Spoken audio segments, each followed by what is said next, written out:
Yo, what's going on, guys? Welcome back to Marky Picks, and today I got the MLB player props for you for Monday, April 6th. I got tons of player props in this video for you guys. We got hitters, we got pitchers, we got first inning runs allowed props. I got you guys covered today with tons of MLB props in this video. But before we get into this video, we got to recap what's been going on over the last few days, especially if you guys mainly get my content strictly from YouTube. You guys probably noticed I have been posting over the last few days. Decided to take a little bit of a break to, rest up a little bit, recharge, and then get back to this daily grind of daily props for you guys. But if you guys are in that free Discord, I was dropping free props, free slips in both the NBA and MLB over the last couple days anyway. So that's why I highly recommend you guys join that free Discord. Link in the description below. Also get the schedule updates for my future, content and stuff like that. So if you guys all of a sudden don't see I post YouTube every single day, you wonder what's going on, Discord, you guys will be able to find that updated information and, get the extra picks in there as well. And it's not just for myself either. We got other people in there dropping in their own free picks and slips for the sports as well. So if you guys don't necessarily agree with some of my picks, maybe some people in there have some picks and props that you guys are going to find maybe, hey, I like this one more than mine, that's 100% fine. These are all free picks for you guys. Try to get you guys these free wins every single day here in sports. So, yeah, we got tons of props here in the MLB videos today. I'm very excited to show them off with you guys. But, again, we're going to recap just yesterday's MLB, action. So I posted a couple slips in the Discord yesterday, and this one almost was able to sweep the board here, 6-0. And this is the pitcher fantasy score slip. I mean, these are the props that I really do enjoy. These are my favorite props just because they're easier to predict, in my opinion. Taking out a single, prop in baseball is kind of hard to do. That's why I like the fantasy score lines. I know not everybody can have fantasy score lines, especially if you bet on like a major sports book like DraftKings, FanDuel. They don't offer fantasy score lines. It's usually like a Prizepicks, Sleeper, Underdog, I believe, that offer like fantasy score prop lines. I know Prizepicks and Underdog do, but I know not every sports book does. So I know it's mainly like a Prizepicks thing, but I mean, that's the majority of the thing that I play. And, if you guys do see some fantasy score lines in this video, you can interpret these into the stat categories. So say I take a fantasy score of a pitcher, over, look for his K line, take it over on the K line. It's pretty much, what goes into fantasy score, and vice versa. If I have a fantasy score under, either take like an under Ks or hits allowed, stuff like that. So it's just one of those, if you guys can't get fantasy scores on your own books, then other ways to manipulate it to kind of tail the fantasy score props that I do post. But again, fantasy scores, I do like them, and you can see why. The results speak for themselves. Very, very good at them. Hit percentages are very, very good as well. And again, we just came up a little bit short there yesterday on that 6-0 sweep on the pitcher fantasy score slip. So again, we're continuing this good momentum to the MLB season. We're about over a little bit of a week and a half into the MLB season. Pretty good results so far. I'm not disappointed, not mad at all with these results. We've had a couple bad days, but a majority of the time, we're really, really hitting these greens at a higher percentage, and hopefully we can just continue to do that as we get deeper into the MLB season. We even get a little bit more sharper. I'm expecting a lot more sweeps to come here in the MLB season. So, 5-1 day yesterday. Very, very good, but we're back to the daily grind here on the YouTube channel. So those of you that are missing out these YouTube props, we're back at it here. So without further ado, I got tons of props. Not going to keep you guys waiting too long. Let's go ahead and show them off with you guys. So I got tons of props. Let's go ahead and jump right into them. So to kick off the props for today, I got a couple of first inning runs allowed props here. First one we got is going to be Brandon Williamson and Jansen Junk. I'm taking them over on the first inning runs allowed. So I don't normally like doing this. And at the time we're recording, there was only like 4 or 5 first inning props on Prizepicks as of right now. So there really wasn't a ton that I liked at all out of these, few that were on the board. I really didn't like him, but these are props that I really do enjoy. They're fun, and especially for those of you that don't like to watch, a whole 9-inning game of baseball, just tune in for one inning. I mean, these props are really just so fun, and I mean, we're gonna see how they turn out. I don't love these two, just to be honest, because we're taking an over. Okay, that's just for starters. Usually when you take an over on the first inning runs, that's completely a bold take because the majority of the time they're going to be going under. But we're going to go over here on the Brandon Williamson and Junk lines here. Brandon Williamson, he got rocked in his first outing. Pretty bad. He gave 6 runs. So this is a Marlins team that can hit very, very well. And they've shown it this year. They've shown at times they can be really, really scrappy at the dish. And I like their top of the order. That's specifically why I'm liking this first inning runs allowed, because you want that top of the order to do the damage, especially if you're going to take an over. So hopefully guys like Jacob Marcy, Augustine Ramirez, Xavier Edwards, they can get the table set for guys like Otto Lopez to drive them in. So hopefully that's the case. Brandon Williamson, I don't really think his stuff matches up very well here against the Marlins, especially the top 4 hitters in the Marlins lineup. So that's why I like the first inning runs here. And again, Jansen Junk, I also think he could be liable to blow up in the first inning as well. He also doesn't have very power stuff. He gets hit around a lot. So I think both of these guys, they're not power pitchers. They're not strikeout pitchers. So they're definitely viable to get rocked. So we're taking it over here on the first inning runs allowed. You're not going to see me do this too many times this season. But considering the options I had available, I didn't like them, but I do like these props. So I want to throw something together for you guys. Going to run this on a 2-man slip. Just these two on their own separate slip. That's what I'm going to be doing here. But yeah, first one there, taking it over. We're going to see how it turns out. Now the next one is German Marquez and Bubba Chandler. And another one that I didn't really like, but this one seemed to be the safest option in terms of an under, because really, out of all the options that were on the board, I kind of saw a lot of these going over on the first inning runs allowed, but that's kind of a random thing to happen. So I'm going to throw in an under somewhere. It's going to be here, German Marquez. He got out of Colorado. He's back. He's in a pitcher-friendly ballpark now in San Diego, but this game is being played in Pittsburgh. So it's still a pretty pitcher-friendly ballpark. Pittsburgh is, it's pretty much neutral in terms of the park factor. And I think German Marquez is going to pitch really, really well here, especially to the top of the order. I think German Marquez's stuff can match up pretty well because it's like the top 4 of their Pittsburgh's order. And the same with Bubba Chandler. He's a rising phenom in my opinion. I think he's going to be an all-star caliber pitcher for the Pirates. So I like how he matches up, although he has a very tough top 4 to deal with. You guys got Tatis, Machado, Jackson Merrill, Xander Bogaerts. That's a tough top 4 in the lineup to go through. So as long as Bubba Chandler can get through that top of the first, I think that's the more risk that I could see here.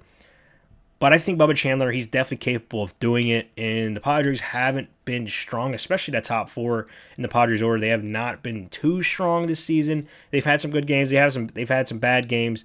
But honestly, I think this is a spot where Bubba Chandler is going to go out there and go 1, 2, 3. And I think German Marquez, he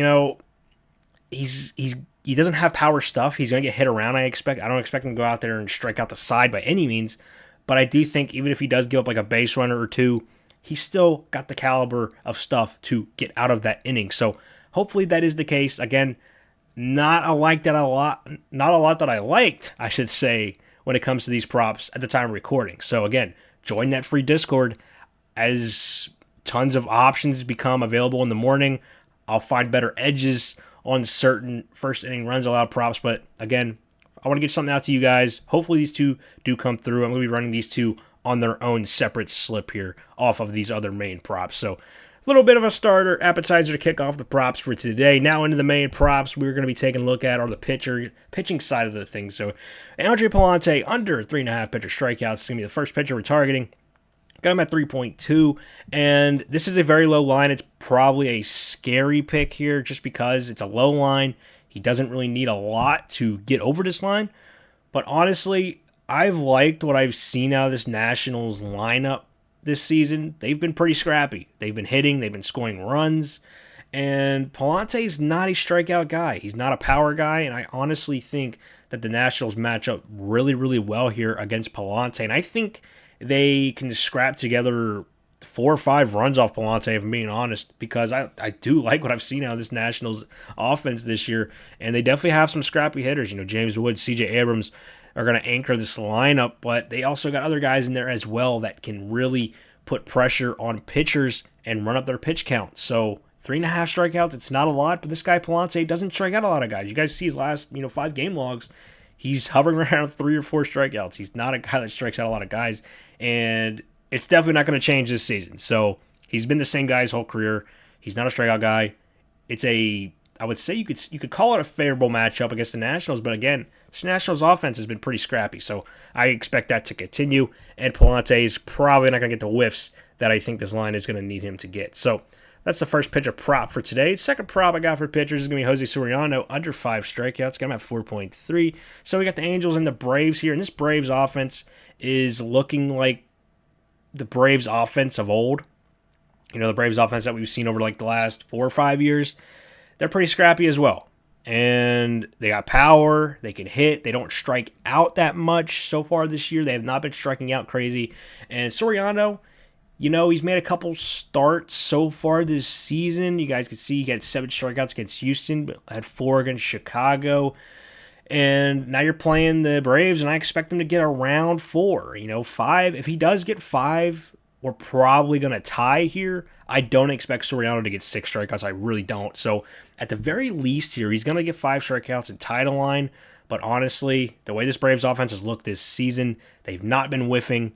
And I think it continues here. Now, Soriano, he does have power stuff, so it is a risk because this guy can absolutely dominate any kind of offense if he is commanding all of his pitches. But the knock on Soriano in his career is his command. He can get very, very wild at times. That can lead to higher pitch counts, shorter outing, and less chances for strikeouts. So, I can't really tell what kind of pitcher we're going to get out of Soriano today. Hopefully we get a pitcher that's not really commanding his stuff well. He's leaving a lot of stuff in the middle. But if he's out there throwing dots on the corners, up, down, in, out, putting it where he wants it, he can get over 5 strikeouts. It's just purely based off of his, who he's been in his career. He's been more wild than not wild in his career. So I expect him to have a little bit of a shaky outing here in this one. Again, the Braves, I do like the way their offense has been cooking recently, so I think they can limit some of Soriano's strikeout opportunities. So it's taking the under 5, but honestly, he might get stuck at 5. I don't really see him getting 6, but he's definitely capable of doing it. I'm just not seeing it here in this spot. So next prop I got for you guys is going to be Andrew Painter over 4.5 pitcher strikeouts. Got him at 8.6. So taking one of my Philadelphia Phillies here, and this guy has been, I would say, one of the top rising baseball pitching prospects in the league over the last few years. He's been at the top of the list in terms of pitching prospects. He had to deal with Tommy John over 2 years ago. He got Tommy John surgery, kept him out all last year, really. And he made some starts in the minor leagues last year, but he wasn't able to make it up to the big leagues. But had a good offseason, had a good spring training. He's been working on some stuff, and he looked really, really electric in that first outing of his career against the Nationals. I know it's against the Nationals, but that, again, like I just said, not too long ago against these couple props, the Nationals are a scrappy offense, and doing that in your first start, getting 8 strikeouts, is very impressive. And this is also another power pitcher, so getting this line at 4.5 and not 5, I think, is an absolute steal, because I do think this line actually does jump to 5. I really, really do, just because this Giants offense has not looked good so far this year. They have looked pretty stagnant. They've been getting cooked, and I expect Painter, I know it's his first road start, but honestly, this looks like a great matchup for Painter. I like the way his pitches do match up with the Giants offense. It's a big factor there, and again, it's a small sample size out of Painter, so we don't really know exactly what kind of guy we're going to get, but this is a power pitcher, and if we get a power pitcher with a 4.5 strikeout line, I'm going to take his over, because, he should be able to get the 5 strikeouts, especially if he does continue to get better and better each and every start, which I do expect him to do. Again, he's a rookie.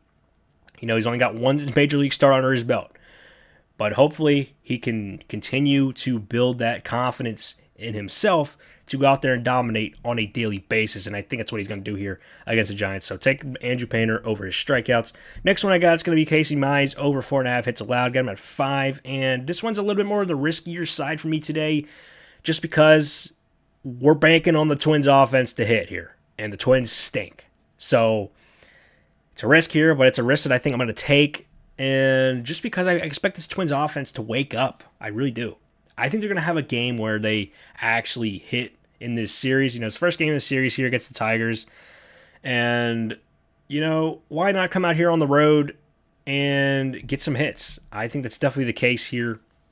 And Casey Mize, he's a good pitcher, but he can get rocked at times. You guys can see his last 5. He's been getting rocked in some games. He had 4 hits against the Diamondbacks his first start of this season. And he did strike out a lot of guys, but he also gives up a lot of hits. So he's one of those that's a strikeout kind of pitcher, but he's also a guy that does get hit around at times. So I do expect that to be the case here. But again, we're banking on the Twins offense, which is not going to be a fun thing to do, but hopefully the Twins offense can scrap together some hits and get Casey Mize over this 4.5 hits allowed line. Next one I got for you guys with Chris Sale, under 1.5 earned runs allowed. Got him at 0.8. So this one's going to be another scary one just because it's a very low line. And, a bloop and a blast is going to kill you here. But Chris Sale, Cy Young caliber pitcher, and he made a couple starts so far this season, and he's looked as good as he ever has. So he's still got that stuff in him. He's still got the Cy Young stuff, and I expect that to continue here. Although you're playing on the road in LA, which could be a little concerning. I believe this is his first road start this year, so maybe he comes out here on the road and gets hit around a little bit. But I think Chris Sale comes out here and dominates. I really do. 1.5 earned runs, it's a scary line to take. I wouldn't normally take this, but, there wasn't any pitcher fantasy score lines on the board today so far at time recording. So, I had to pick regular props for the pitchers today, and hopefully it does turn out in our favor. So, Chris Sale, he's a dominant pitcher. He speaks for himself. And the Angels, they've always been a team that can be hit or miss on offense. They're either going to get shut down or they're going to go out there and absolutely hit around. So hopefully we get a game where Chris Sale is locking in his pitching and keeps the Angels' bats quiet. So, closing out the pitching props for today is going to be Brandon Williamson, over 2.5 earned runs allowed. Got him at 6.5. That is a big projection, but again, it's a kind of a small sample size. He's only made 1 start this year, so that's why you're getting a big projection, because you guys can see in his first start this year, he gave up 6 runs to the Pirates. So, and we also took Brandon Williamson and Jansen Junk over their first inning runs allowed, so it just makes sense that I would go to Brandon Williamson over his earned runs allowed here. And again, I do think this Marlins offense is capable of doing it. They've also been a team that can score this year, which is surprising. They can scrap together several hits, so I think they can do it here. Brandon Williamson, he's not a strikeout pitcher. He's a guy that gets hit around a lot, so I expect that to continue here.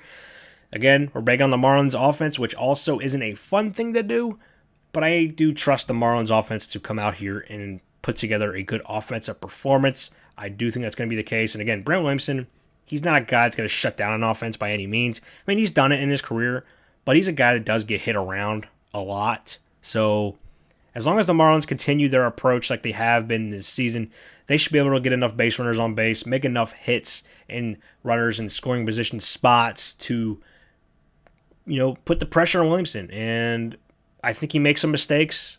I think the Marlins get to him pretty early. And again, 2.5 earned runs, it's a big line, but I think it's a line that the Marlins can get to. So I like that over here. So now we're on to the hitter side of the slip here. We're taking Bobby Witt under 7.5 hitter fantasy score. Got him at 7.5. So again, when it comes to hitters, it's really random. It really is. But the majority of the time, you want to target unders for hitters. That's usually going to work out better for you. Now, I'm taking under on Bobby Witt here. And the only reason I don't like this hitter fantasy score line, I wish there was like a hits, runs, RBIs line out for him, is because Bobby Witt's a base stealer. And say Bobby Witt gets a single to start the game, that's 3 points. And he steals a base, that's 5 points. So you're already going over his hitter fantasy score just like that, just because of a stolen base. I wish this line was more 8.5, 9.5, just because it takes out that 1 inning sequence where he gets like a single and a stolen base, and you're already killed just because of a stolen base. Now, if there's a hits, runs, RBIs line out for Bobby Witt, I would rather take that under, just because that doesn't factor in a stolen base. Because a stolen base could honestly kill you here with this one. You guys see the projection? It's pretty much round line. but I'm going to lean the under here just because I do like Tanner Bybee, the pitcher for Cleveland. I think he matches up pretty well against Bobby Witt, so as long as he can keep Bobby Witt off base, which is a hard thing to do. It is a very hard thing to do because this dude gets on base pretty much every single game, and he's pretty much stealing a base, it seems like, in every single game. So it's a risk, and hopefully it does work out in our favor here. So that's the first hitter of the day. Next hitter we got is Gunnar Henderson, under 7.5 hitter fantasy score. Got him at 6.9. So another spot where I do like the other side in terms of the pitching. Grant Taylor on the mound for the White Sox, and I do like his pitch mix against Gunnar. Now Gunnar had a rough game, yesterday against the Pirates. Didn't hit, so maybe he's going to go in a little bit of a mini slump. 2-game slump. I expect him to suck again here. That's what we're banking on. And Grant Taylor, he's not a bad pitcher. He's a guy that can get out. So if he can keep off the barrel of Gunnar Henderson, I don't think Gunner's going to find many opportunities to get hits in this game. If Gunnar does walk, there is also stolen base upside with Gunnar as well. He will steal a bag on occasion. So there is definitely a risk there. So again, this is probably another one. If you guys see a hits, runs, RBIs line out for Gunnar, probably take that under rather than the fantasy score, just because it takes the stolen base upside out of the equation. Just because I think Gunnar, he's a guy that can steal a base. So it's one of those. Hopefully it does hit in our favor. Next one I got is going to be the same team. We're taking Taylor Ward under his hitter fantasy score at 6.5. Got him at 5.3. So a little bit of correlation going on with today's hitter slip. Taking two of the Oriole hitters under on their fantasy score. Correlation is very, very good, especially in baseball, especially when you take hitters. When you take, say you expect a pitcher to dominate, well, he should be dominating multiple guys in his lineup. And I do expect Grant Taylor to have a pretty solid outing here. So it just makes sense to target a couple guys for the Orioles under their fantasy score. That's what I'm doing here. Taylor Ward, although you guys see his last 5, I mean, you can't really pay attention to trends in baseball. I mean, yeah, you could say he's gone over in 4 of his last 5, but, you can come out in this game and go 0 for 4. Yeah, that's a regular occurrence in baseball. You can't really pay attention to graphs like this. But you honestly could say he's hot right now. The ball looks like a beach ball at the plate. He's hitting it well. And you can honestly play that trend as well. So it's one of those trends in baseball are just, you can't really pay too much attention to. You really can't. It's a random sport. Anything can happen, especially on the hitting side. But, it's one of those. I'm going to take the under here. Correlation with Gunnar Henderson. Grant Taylor, we're expecting him to dominate. That's what I'm predicting him for. So hopefully he can keep these guys off base and limit their opportunities to do some damage. So a couple hitters there. Now we're on the next ones. We Wyatt Langford under his 1.5 hits, runs, RBIs line. So there is actually a fantasy score line up for Wyatt Langford at 6.5 or 5.5, I believe. But the reason I'm going with this hits, runs, RBIs line is because this guy's also a very, very big time base stealer. Very, very fast. He will steal bases, especially if he gets on base. So that's why I stayed away from the fantasy score line. And that's why I wanted to get those hits, runs, RBIs lines for Bobby Witt and Gunnar Henderson, just because the base stealing opportunities can really screw you, especially when it comes to fantasy score. But I'm glad they did have a hits, runs, RBIs prop here for Wyatt Langford, just because he's a base stealer. And I didn't want to take his fantasy score, especially at 5.5, which I actually might like the over at that scenario. But I'm going to take his hits, runs, RBIs under here. Again, you're facing a very, very tough pitcher. Logan Gilbert pitching for the Mariners. All-star caliber pitcher. Very, very good. So it's not going to be a good matchup for Wyatt Langford in terms of the hitting, but especially, the RBIs and getting on base. So I think it's limited for Wyatt Langford. Hopefully whatever reliever does come in after Gilbert, hopefully he can shut down Wyatt Langford, depending on which situation's going on there. But I think that's the only risk that you're running into is the reliever that comes in after Logan Gilbert. Hopefully it's a limited number of ABs. Hopefully he's not seeing 2 ABs against the reliever. That would really suck. But hopefully he faces Gilbert about 3 times. I expect him to go 0 for 3. And whatever reliever comes in, he just got to get out as well. So I think that's what I'm predicting for. Logan Gilbert, tough pitcher. Wyatt Langford, he's a good hitter, but I think he's going to struggle here in this game. Now, on to the next one. It's going to be Colt Keith, under 5.5 hitter fantasy score. I'm at 4.9. And another tough matchup here. It comes down to pitching matchups. And you got Joe Ryan pitching for the Twins, and I am a huge Joe Ryan fan. I think he's very, very good. One of the better pitchers in baseball, in my opinion. And it is a righty-lefty matchup for Colt Keith. But honestly, he doesn't hit well against Joe Ryan's pitch mix, in my opinion. I think Joe Ryan has the advantage. Joe Ryan has a lot of options he can go to, especially to get lefties out. He's got a ton of pitches in his bag that can keep lefties off balance. So I know it's a lefty-righty matchup, but honestly, Colt Keith, I don't think he's going to come through here. Again, it's another one of those situations where you're looking for Joe Ryan to cook Colt Keith maybe 2 to 3 times, and maybe Colt Keith faces a bullpen arm out of the Twins bullpen for 1 AB. That's probably going to be the AB that we're sweating out. But say Colt Keith's going 0 for 2, 0 for 3 against Joe Ryan, we're going to be in good shape for the under here. I just don't see Colt Keith getting too much damage off of Joe Ryan. So, like Colt Keith a ton here. It's just a tough matchup for him, in my opinion. Now, we're closing it out here. Xander Bogaerts under his hitter fantasy score at 5. Got about 4.6. Now, this has been a guy that I've took under so far this year. In pretty much every game, it feels like he's been going under. And I'm going to keep going right back to the well here. I understand he just had a really, really good game yesterday against the Red Sox. Is he going to be going on a little bit of a hot streak here in Pittsburgh? I don't think so. Xander's still got to show me that he's going to be turning that corner and looking more like an all-star caliber player. Ever since he came over to the Padres, he's been a dumpster fire, in my opinion. He's been terrible, has not lived up to that contract, and he's just not a good hitter anymore. I don't know what it is, but again, you got Bubba Chandler going for the Pirates. I like Bubba Chandler. I'm high on Bubba Chandler. I think he's very tough, and I honestly don't think Xander is going to have much luck hitting against Bubba in this game. So it just makes sense that we're going to take it under here, especially if we're high on Bubba. It just makes sense. So Xander, he's just got to show me that he's going to be turning that corner. I don't think he has, so good to keep taking his under until he proves me wrong. So that's the MLB player props I got for you guys here today. A big-time video. I'm probably going to continue with these big-time prop videos every single day. I know you guys love these MLB props. You guys love when I drop all these props. It seems that you guys do enjoy it. So hopefully we have a good day today in the MLB. But again, join that free Discord because, again, there wasn't that many tons of options on the board for the MLB today. So I'm likely going to be dropping at least like 1 or 2 more slips in the Discord once these lines do become available for pretty much every game and all the pitchers and stuff like that. So more edges become available. My projections will find them, see what spots look the greatest, and then drop those slips in that free Discord. But that's it for this one, guys. Thanks for watching, and I'll see you in the next one.